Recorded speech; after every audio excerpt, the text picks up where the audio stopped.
What's going on, Imperials? It's Emperor Cubone here. While each Pokemon game has its own different flair, there are certain patterns that you can rely on to always be there that help you get your bearings. There are of course the starters that you can pick, but every region also has some kind of bland normal type that you encounter right away, along with a prominently featured bird of some kind, as well as a regional bug to round out a trio of staples from the very beginning routes that we always see. These make a pretty great start to most any game, but it has me wondering, is that all there can be? Is there a fourth staple that we could or indeed should add to the first route? Well, to answer that, we should see how the other types interact with possible matchups with a normal, flying, or bug type lineup. Firstly, yes, I know that most of the flying types are also normal, but that doesn't really do much to the other two, and I'm hoping that they'll continue to diversify this as time goes on. So currently, the flying beats the bug, and that's it for super effectiveness. Normal and flying are neutral to each other, as well as bug and normal. So it's not like we need to work into a delicate balance like the starter trios. Although, speaking of, we also don't really need to worry about the starter types because they're already kind of unbalanced, with Bug being weak to fire but super effective against grass, so clearly that won't be a determining factor if the type gets to stay or not. However, if a type were to resist all of the early route fixtures, like say Steel, who resists most of the types in the game, that would be totally ridiculous because you would have no way for those beginner Pokemon to even damage them, having to whittle them down for an hour for every single battle. So Steel is obviously not gonna work resisting all three of what we normally see. And this is why Ghost wouldn't work either. Famously, Ghost is immune to normal, so they're out, but most people forget that it also resists Bug, which would make it way too overpowered, especially since most of these Pokemon will be packing normal attacks anyway. Now, just to talk realism, we will not be having the Dragon or Ice types here either. For some reason, the people in charge of the games are dead set on not letting us see Dragon or Ice type Pokemon until later in our journey. Sometimes much later, like when it's basically over. The closest we ever got was Alola, and even then, they weren't until Route 3, which is about an hour into the game. So I think it's safe to say that we will not be seeing these mid to late game types thrown in any earlier than they want us to have them, so you're definitely not gonna find a pseudo-legendary right next to your house. And that's a good point too, because you might be saying, but there are other tropes that show up pretty much every generation. We have the Pikachu clones and the fossils and the pseudo-legendaries. However, these are not nearly as consistently found as the early route trifecta that we already have. Meaning that yes, there are Pikachu-related Pokemon found near the early parts of the game sometimes, but there are also cases like Togedemaru or Morpeko that don't show up until after the halfway point, so they could hardly be called early across the board. Now that being said, there are certain patterns that are more appropriately placed near the start of the game, like for instance, a grass type tends to inhabit the early routes of most regions. To me, early routes are pretty much most things before the first gym, maybe the second at a stretch, but we can see Oddish or Bellsprout in Kanto, Hoppip and Johto just after the Violet City gym, Lotad or Seedot in the Hoenn region, or even Shroomish actually.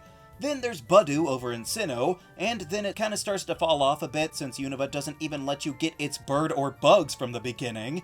And Kalos doesn't have much either besides Pansage, I guess. And then Alola makes you wait all the way until the meadow after the trial. But then we get back into it with Galar repeating some options, and then Paldea gives us Smoliv before the first gym.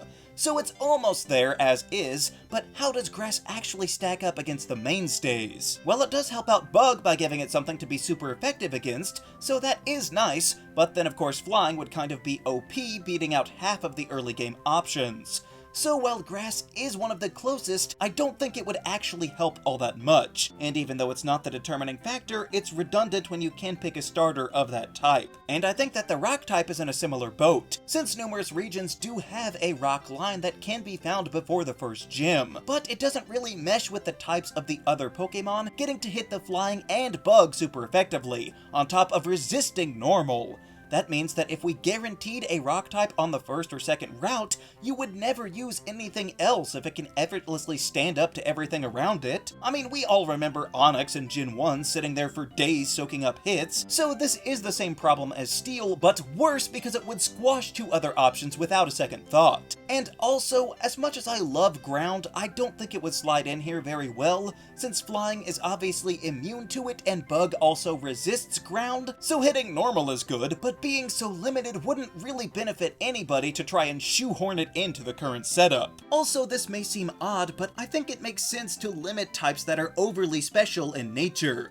This is because most of the normal bug flying types are going to run physical attacks. So if you have prominent psychic or fairy types which vastly skew to the special side, it would disrupt the rather even playing field of everyone relying on their brute strength. You may not agree, but I find that to be the best approach on easing players into the game. There are also some types that would probably be fine, but making things a little sticky because of their status effects. Take fire, for instance. We never really see early fire, and that might be because doling out burns so hastily would pretty much ruin the game, especially when you can't even really buy a lot of healing items yet, so getting burned by tons of wildfire Pokemon would get old pretty quick. Likewise, if we add in electric, it would obviously beat flying, but it could conceivably also cause far too much paralysis. Even if it didn't have any moves to cause it, just having the static ability could be too much. Then again, maybe not, because we have seen early electric types before, so I could buy into that, but I think the same holds true for poison. It's been a lot more sporadic, but early poison types have been in some games and actually done decently well. They don't beat any of the types outright, since Gen 1 at least, but they do now resist Bug, which I don't love because it's already disadvantaged against flying, but of course that would mean that you would get poisoned far more often, burning through as many antidotes and Pecha Berries as you can find. But then again, there's also plenty of Pokemon that use Poison Powder or even Poison Sting, so perhaps poison types being there every time wouldn't be so bad. Or even electric with the likes of Stun Spore being used too, but we'll have to see. The water type is another that is largely special, but also I can see why they're not typically found super early on, because they're usually reserved for aquatic areas, which they don't exactly open the game with, usually starting out on land. There are water types that can operate well on the land, but I also won't cry over water not being included when pretty much every route after the first one is going to have a water type anyway. So then that leaves only a few options for what the next type could be. We can leave electric and poison waiting in the wings to take if we need them, but that just leaves the dark and fighting types. Now, I like the Dark because once again, I feel like Bug needs a real reason to be there, so having Dark be weak to Bug sort of evens things out. Sort of, because it's not like Dark beats anything, hitting normal and flying neutrally, but the Dark type attacks would be able to give them a slight advantage because of their tricks. Every Dark type move has some sort of extra effect, like Bite flinching the target, or Power Trip gaining strength the more you boost your stats. So even though Dark won't beat anything, it could still hold its own with tricky neutral hits. I guess the main issue is that it didn't exist when they started the games, but we have seen Dark at the very beginning before, with the likes of Poochyena or Purloin, and they work out pretty great. So we have seen this pulled off. However, it's still possible that fighting might have the edge, since it has a rather perfect matchup hitting normal super effectively, being weak to flying, and having the unique position of Bug and fighting resisting each other. So if there were first route fighting Pokemon, it might be rough for the normal types, especially if there's more than one, which is quite common. However, if you're properly building your team, you will have a flying type or a bug type to resist those hits. Now, in practice, most of the flying types are also normal, meaning that fighting would hit neutrally, but that would actually make it perfect having one of each outcome. And even then, it's quite common for the regional bugs to acquire either the flying type or even poison, which makes them quad resist fighting, so you would still be able to take them on. But unfortunately, that still relegates normal types to the back seat. A bigger problem would be if there are other types around like the frequent rocks to give it even more advantages. And it might be just a little too much for normal, making it functionally worthless where it's supposed to shine the brightest. But on the plus side, it doesn't interfere with any of the starter types either. So in order, I suppose, the top most likely options for a fourth early regional staple are grass, then poison, then electric, then fighting, but I feel dark should be on top. We have seen some fighting types pretty early before, like Mankey in Yellow version, or even Makuhita and Hoenn just after the first gym, but as perfect as the matchups might be, I do worry that nobody would ever bother using the normal type through the whole game. As we said, the bugs always get something else, the only exception being Cricketune, who gave you 4 other options anyway. Or I guess there is Spidops, but he's just terrible. Unlike the normal types who have had less than a handful of secondary types over the years,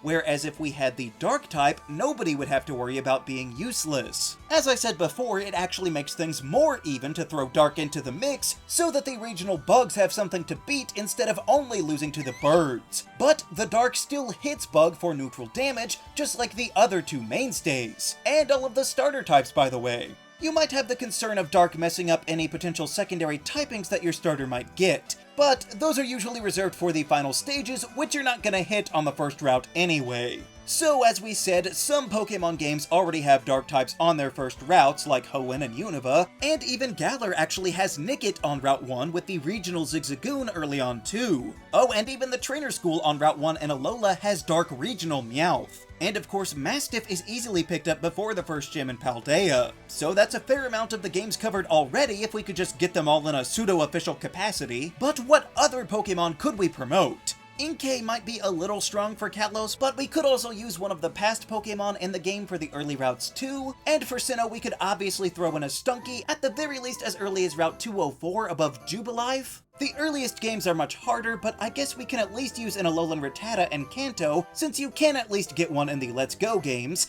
and maybe then a Murkrow in the Johto region. You already get this bird way too late in the game anyway, and more than one flying type might be overkill, but there's already multiple flying type Pokemon as is with the day-night cycle. Although if we did induct Dark into the early game staples from the start, they likely would have had handcrafted some more Pokemon for these roles. But considering we have seen Dark thrown into the mix before, and it worked out great, I think it's proof positive that we could indeed see a regional dark type be added to the beginning stages of the games going forward. Besides, it always takes forever to see a dark type trainer in the games if they even have one, so this will give them a nice showcase before that. Although I didn't really mention any extra secondary typings on any of these staples, which we have seen before, and that could change the balance of the dark type quite drastically. But which type do you think should be added to the perpetual early region tropes?